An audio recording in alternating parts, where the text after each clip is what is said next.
Hi friends, this is Rajan Kothari here from VS Kothari and Company signing in from Mumbai, India. Tailwind की बात कर लेते हैं आज।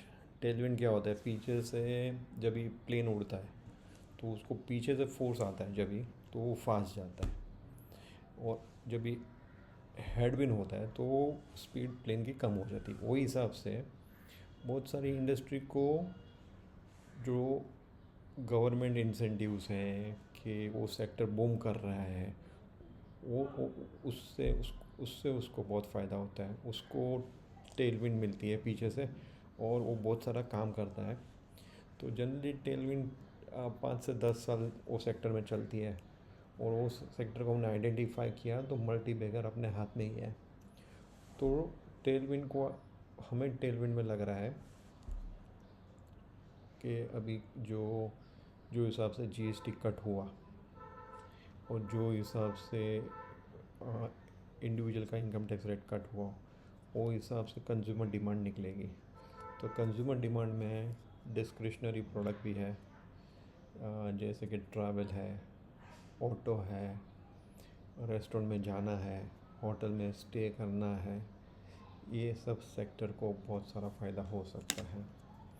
तो ये हमने पहले टॉप डाउन अप्रोच लिया, जो हमने इंडस्ट्री आइडेंटिफाइड की।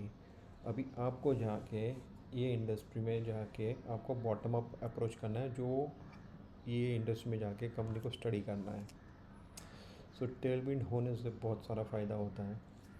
आपको सेल्स ग्रोथ मिलता है, आपका प्रॉफिट मार्जिन बढ़ जाता है। तो टेलविंड बहुत इम्पोर्टेंट चीज़ है। जैसे प्लेन चलता है और टेलविंड मिलती है तो वो जनरली उसका ड्यूरेशन भी कम हो जाता है, वो हिसाब से इसका रन रेट बढ़ेगा। तो हमें लगता है एआई है कंज्यूमरी डिस्क्रिशनरी में, हम उसको ऑटोमोबाइल बोलेंगे, ट्रैवल बोलेंगे। ट्रैवल में एयर ट्रैवल भी हो सकता है, ट्रैवल कंपनी भी हो सकती है। और ये रेट ऑफ इंटरेस्ट भी कम हुआ तो रेट ऑफ इंटरेस्ट कम होने से कंज्यूमर गुड्स को भी फ़ायदा हो सकता है और बैंकिंग और एनबीएफसी को भी फ़ायदा हो सकता है। तो ये अपना टेलविंड का हमने कैचअप किया।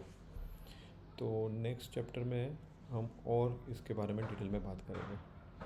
Thank you. थैंक्स।